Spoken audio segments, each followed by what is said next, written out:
Hi guys, and welcome to another episode of Kabir Considers. In this video we're going to react to when animals lose their biggest fear. I mean, what would cause an animal to lose its biggest fear? Because usually animals, they're very aware of their predators, the dangers. Animals like squirrels or deer will frequently, at the sound of the smallest thing, will just take off in the other direction. So I wonder what could cause an animal to lose its biggest fear. Whoa! Remember, if you think the government won't, they absolutely will. You remember that time the CIA tried to weaponize otters? To be fair, they tried it with a lot of animals, and when Central Intelligence initiated a program to basically turn animals into spies, otters were seen as the most qualified. Did they're they? not wrong. Pretty privilege aside, it's a highly intelligent, tube-shaped, tool-using, breast-stroking honey badger that is every bit the predator. Someone said, give him a fedora, he could do a lot for you. Let's make otter agents, which led to the creation of the Otter Dossier. Side note, whatever they were planning apparently has something to do with MK Ultra. If you think they won't, the dossier highlights some otter flexes like being able to dive 60 feet and stay under more than 5 minutes, carry objects while swimming, and climb ladders. They also found that the aggressive Slinky can open zippers, turn on water taps, discreetly enter and exit boats, and even chew through a zinc sheet. I don't know how they found that. At one point they say never take food from an otter or suffer severe mauling, and I just know the cost of that knowledge was some poor intern's fingers. There's some cool stuff too, like otters being ticklish at the ribs or babies having to be taught not to be afraid of water. You should definitely check it out for yourself. But there was one line that stood out, and Mate, that crab just got destroyed. It read like a prophecy, capable of being trained and becomes devoted to humans, which can lead to their destruction. Whose destruction, you ask? Yes. This is the face of a threat to national security and a fugitive of the justice system. I'm not even kidding, but to get why this is an otter menace, we gotta go back to 2016.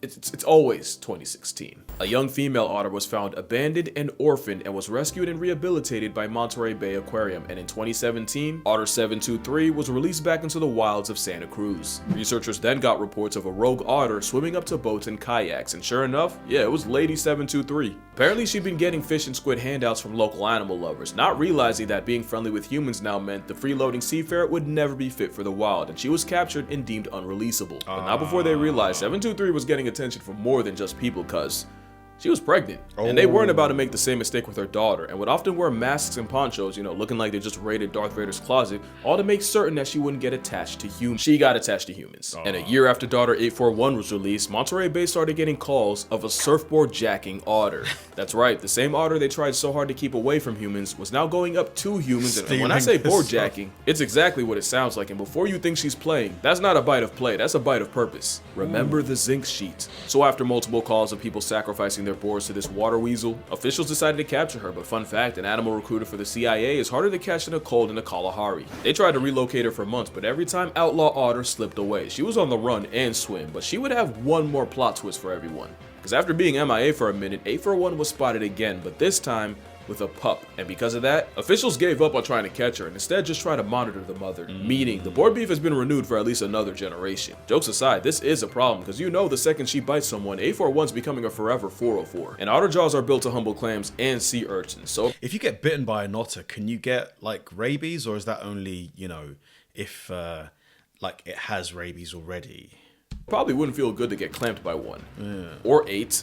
Last September, a woman was jogging through Tanjung Aru Park in Sabah, Malaysia, when she was jumped by a pack of river otters. Keep in mind, these are the same assault sausages that can game over a gator. Maria Sela Harun was mauled for 10 minutes straight in what was the park's first known otter attack, and she was taken to the hospital with wounds, cuts, and like a certain CIA agent, a lifelong distrust of otters. The director of wildlife said that the otters had always been around and were never known to be aggressive, but he also said something interesting that I almost missed, that this sudden switch up could be caused by the ill-intentioned goodwill of people. But that was all the way in Malaysia. You don't really have to worry about that over here. The same month, a river otter mauled a child and even dragged him underwater, except this time, it was in Seattle. Now, not to victim blame, but if there's infinite realities, then there's at least one where little Timmy had it coming. Who's to say these stories aren't just media plants from anti-otter propaganda? Maybe the otter's not being fairly represented. I'm not trying to spread misinformation. That'd be an otter trap. Anti-otter propaganda.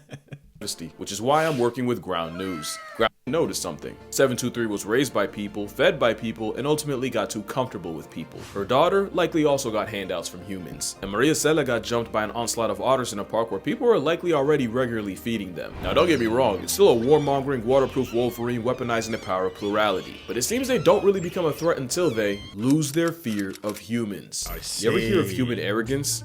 Probably not, because I just made it up. Human arrogance is walking in a forest scared, whole time the forest is scared because you're in it walking. The whole they're more afraid of you than you are of them, that's real, and it's scientifically proven. Some other bears will purposely raise their kids closer to humans, knowing the best male bear repellent is proximity to people. Jacob and Tibu were two lions that made a record-breaking 1-mile swim through croc and hippo-filled waters. I actually talked about it in the last video. What I didn't tell you is they both could have taken the much easier land bridge across, but that would have involved coming into contact with humans, and apparently they'd rather run the aquatic gauntlet in the dark than risk a run-in with a bipedal pale ape. But wow. Speaking of lions, Do you think they actually made that decision consciously, or they just were already in the area with the water between them and where they wanted to go to? Or do you think they were smart enough to think, oh, let's avoid the humans? Probably, I don't know. I don't know how smart lions are. it's scientifically proven that animals are more terrified of us than a literal 400-pound maned population control. In an experiment led by Professor Leanna Zanet, scientists planted hidden camera speakers near watering holes that would automatically get triggered every time an animal got close. Basically, they'd be recording different animals' reactions to the sound of lions versus people speaking the local tongue. And with lions preferring to ambush prey near watering holes, you'd expect a growl to send any creature running for the hills. Instead, 95% of the animals recorded were more afraid of the sound of humans than a stalking lion. Animals that included giraffes, impala, kudu, leopards, and even chronic lion Chutoy the hyena packed it up faster when they heard humans. The only animal that didn't was the literal biggest one alive with toenails. Even during dry season, animals typically evacuated 40% faster hearing humans compared to if it was a hypothetical predator. Because to a majority of animals, we are the predator. But to me, the craziest part of the experiment was the reveal that animals were more fearful of people just speaking than the sounds of literal gunshots and hunting dogs. Meaning it's gotten to the point where people see the mere presence of a human more threatening than the sounds of someone actually getting put on a shirt. So I mean, to be fair, humans, we've changed the face of the planet, so animals, it's no surprise that they're scared of us. We build on their land and stuff, land that they would, typically inhabit. But I guess we do look after them sometimes with sanctuaries. So when an animal has zero fear of humans, something is very wrong. Look at the way the lion's only has one waving his outcome, hands. and no one showed that more than Freya. Freya was actually a walrus, famous for appearing in Oslo Fjord, Norway, several hundred miles south of where you'd expect Wow, a look giant at all the Arctic seal. rubber ball. She was the first walrus in the Netherlands in 23 years, and pictures would go viral of her lounging on That's a walrus. What's the difference between a seal and a walrus?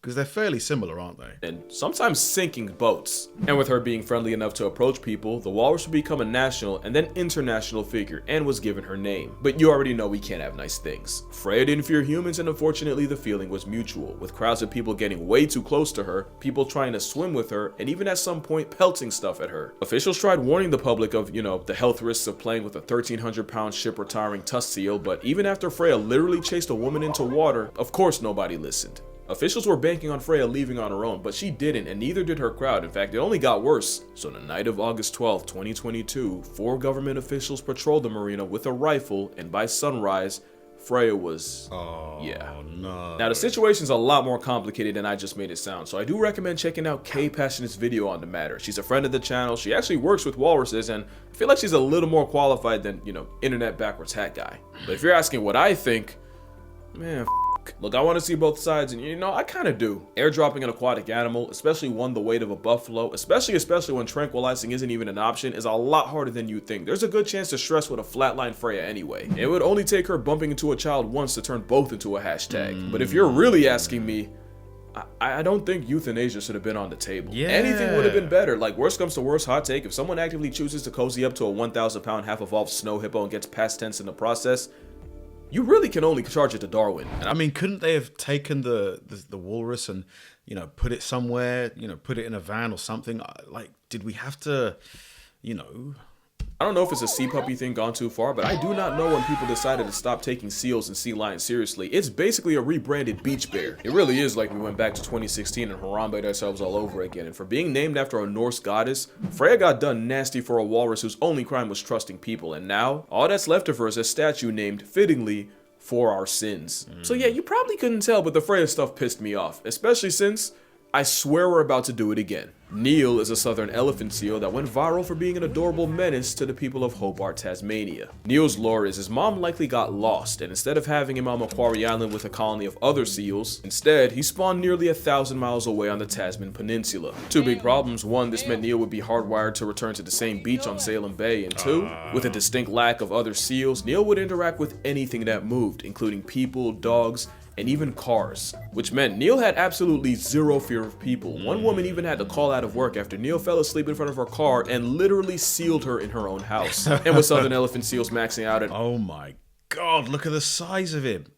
nearly 20 feet long and over 8,000 pounds. It's one of those things that's going to be real cute until it isn't. And like clockwork, there's already reports of children harassing Neil, as well as people violating his space for selfies. It's gotten to the point where officials are begging the public to leave him alone, to not post him or share his whereabouts, basically gatekeeping the seal, and some of that might be on me. I literally talked about Neil earlier this year in a video with millions of views putting his name out. Now there's a chance Neil gets loved to death by the same people he trusted. So yeah, losing the fear of people could be a death sentence for an animal, but for some species, it got them erased. The Caribbean monk seal went extinct in the 50s after being hunted into oblivion, and their biggest downfall was their distinct lack of fear and curiosity towards people. Columbus even noted how weirdly chill they were, and for that, they got slaughtered. The dodo is a plus-size pigeon in the past that also got decimated by sailors, because evolving on an island with no predators meant they had no concept of self-defense. They were cooked. The gray auk, which isn't a penguin, also famously had no fear of humans, and after going from 6 million in numbers to nothing in about 300-something years, yeah, we gave them every reason to. There was even an account of 2 ships murking 1,000 auks in only half an hour. Why? And believe it or not, it's still happening. The harpy eagle is a popular target for poachers since they'll often just sit on a perch and let them approach. Also, being big enough to be confused for a fursona means some people will just shoot it out of curiosity. So yeah, animals need to be afraid of humans. But what can you do about that? Well,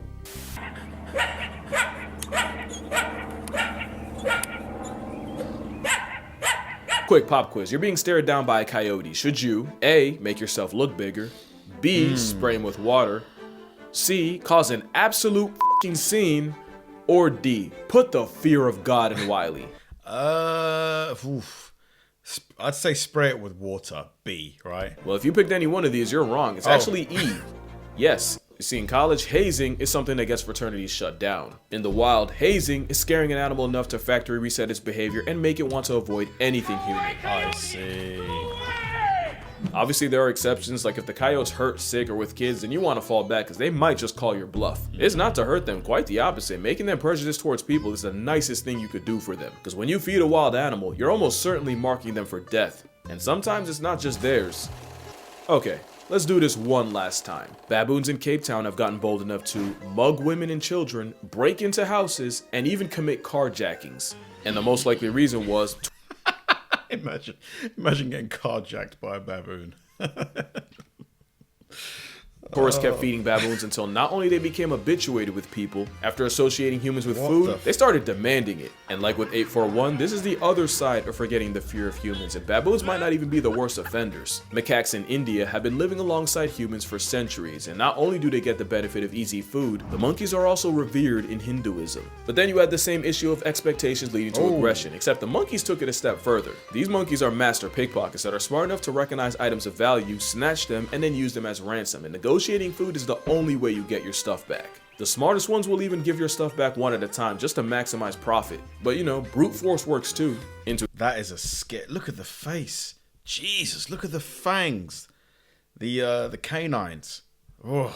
Force works too. In 2007, the mayor of Delhi was attacked by a group of monkeys and pushed off his terrace to his death. Ironically, the only thing the macaques are afraid of is an even bigger monkey called a langur, and since owning them as pets is illegal, yep, your eyes are correct. Delhi's parliament actually hired men to cosplay as giant marauding monkeys to scare the real monkeys straight. So yeah, I'll die on the hill that feeding wild animals is killing them softly, and I would know, because I did it once. When I was 10, I started feeding squirrels at a local park, and there was one in particular that really appreciated it, to the point where he'd come up to me even when I was empty-handed. I either named him Tyler or Tyrone, I genuinely don't remember. Well, one day Ty just would not stop following me, no matter where or how far I went. This rodent panhandler was on me like a homing pigeon. It was to the point where he was following me all the way home, and I wasn't allowed to have pets, and I damn sure wasn't allowed to bring pretty privileged rats off the streets, so what did I do?